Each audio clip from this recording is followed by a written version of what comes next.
Bom, o roteirista do Brasil também deixou para hoje mais uma notícia, que é o seguinte: a defesa de Jair Bolsonaro pediu hoje ao Supremo Tribunal Federal que o ex-presidente seja mantido em prisão domiciliar às vésperas do fim do processo da trama golpista na corte. Nessa petição que foi feita ao ministro Alexandre de Moraes, que é o relator do caso, os advogados enumeram os problemas de saúde de Bolsonaro e falam em risco à vida. Eles pedem que o ex-presidente seja mantido em casa, onde ele já cumpre prisão domiciliar desde 4 de agosto. E eles dizem que o ex-presidente está com a saúde profundamente debilitada, mencionam que ele já foi ao hospital 3 vezes desde que foi determinada a prisão domiciliar, dizem que o ex-presidente tem doenças graves de múltiplas naturezas, cardiológica, pulmonar, gastrointestinal, neurológica e oncológica,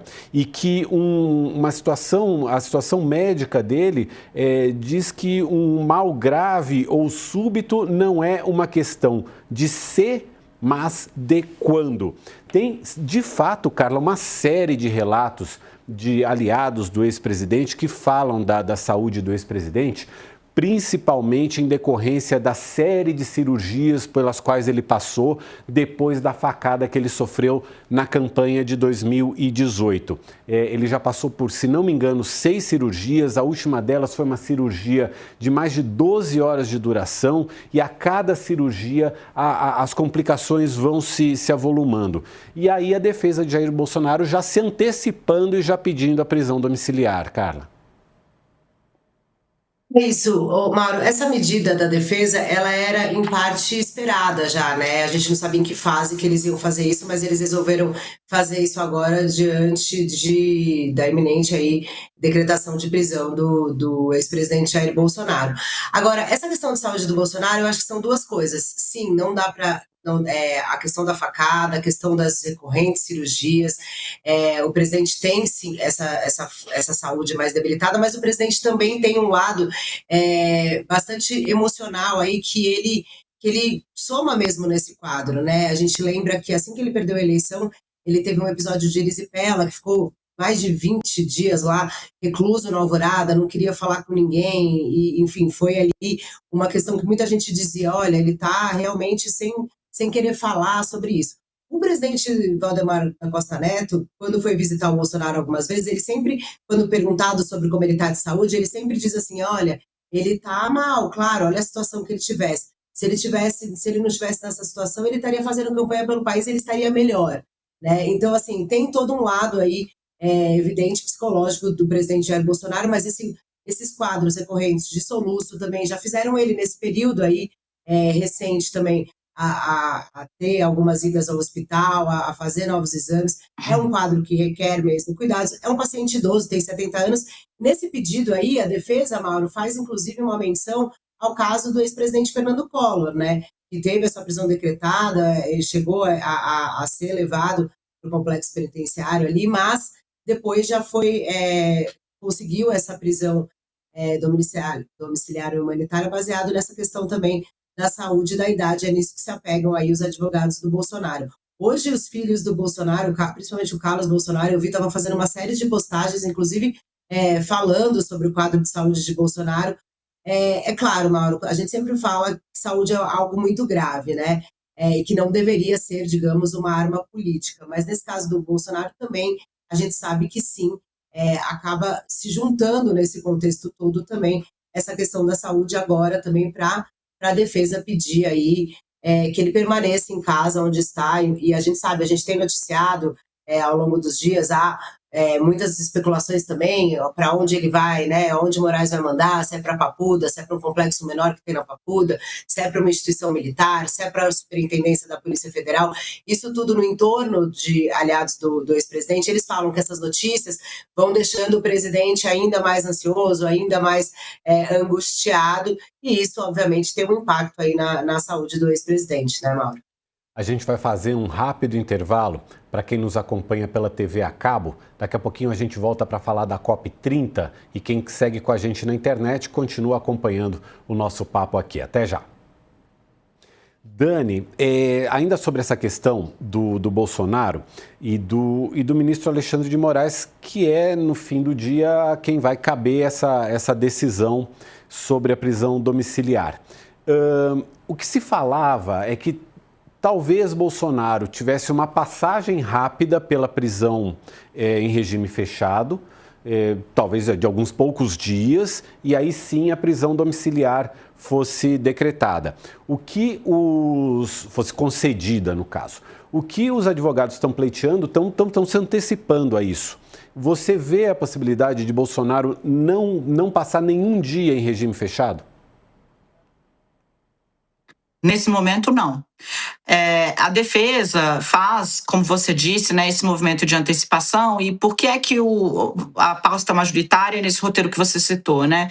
Primeiro o regime fechado e depois talvez a concessão da prisão domiciliar humanitária. Foi o roteiro seguido pelo Collor, como a Carla citou, e a defesa, inclusive, também cita, e a gente já vinha trazendo aqui, foi da forma como procedeu com Fernando Collor. A grande questão, no caso do ex-presidente Jair Messias Bolsonaro, é que a facada, o atentado à faca que ele sofreu e que de fato deixou uma série de sequelas e fez com que ele, salvo engano, se minha memória não está me traindo, fosse submetido a 6 cirurgias, tanto para reparar danos como para poder muitas vezes corrigir. Diz que Bolsonaro come muito rápido, né? Teve aquela vez que ele precisou passar por uma cirurgia por causa de um camarão que ele não mastigou direito. Então, ainda assim, esse histórico do ex-presidente, ele não é novo. E durante a campanha, durante o próprio mandato, Bolsonaro desafiou uma série de vezes as ordens médicas, participando de motociatas, fazendo ali discursos, né, sobre seu histórico de atleta.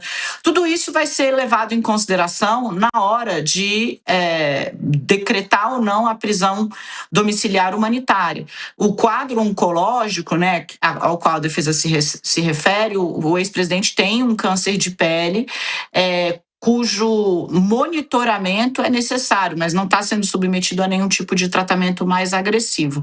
O grande problema de Bolsonaro, de fato, está no trato digestivo, que, por conta da facada e de outras questões, levam a uma série de consequências, esses refluxos do ex-presidente, que, enfim, precisam, de fato, às vezes o levam a internações, mas neste momento não vejo muita chance de ele não passar um curto período que seja em regime fechado. A gente já volta para esse papo, só vamos integrar o pessoal que está nos acompanhando pela TV a cabo, está de volta com o All News segunda edição. A gente segue comentando essa questão desse pedido dos advogados de Jair Bolsonaro para que seja concedida a prisão domiciliar dele no cumprimento da pena aí pelo processo dos atos golpistas. A Daniela fazia aqui com a gente rememorando aí vários episódios em que o próprio Jair Bolsonaro não foi exatamente um bom paciente e contrariou ordens médicas, alegou histórico de atleta. Agora tem um fator que aí os médicos relatam isso, de que a cada cirurgia que é feita no abdômen, essas cirurgias elas são feitas para desobstruir o intestino, né? O abdômen inflama, formam ali aderências no intestino, e a cada cirurgia o intestino é desobstruído e essas aderências voltam com mais força ainda, essa inflamação volta com mais força ainda. Então, de fato, os médicos relatam um caso grave, um caso aí de complicações de saúde bastante sérias. A Daniela estava falando que ela vê com restrições a possibilidade de Jair Bolsonaro não ir para um regime fechado, acreditando que ele deve passar pelo menos alguns dias no regime fechado. Dani, é isso? É que eu acho, o que deve acontecer é um pedido de exames complementares, novas avaliações médicas, né, para que a coisa seja decidida com o máximo de apuro, no sentido de apuração mesmo, né, possível. Agora, o fato da defesa estar se antecipando não deixa de ser um movimento muito inteligente, porque já lança de imediato uma série de documentos, de laudos para o ministro, que pode solicitar mais laudos ou não neste momento, né, antes mesmo de haver qualquer tipo de decretação. E por que agora? Porque se encerrou o prazo para apresentação de recursos, então, em tese, a partir de segunda-feira, todo o dia a dia, para que seja estabelecido o cumprimento da pena para todos os integrantes do núcleo central da trama golpista. Por isso, Ramagem se exibindo agora em Miami, né? Porque ele está nesse núcleo que já pode ter o transitado em julgado decretado. Há a possibilidade da apresentação de novos recursos, né?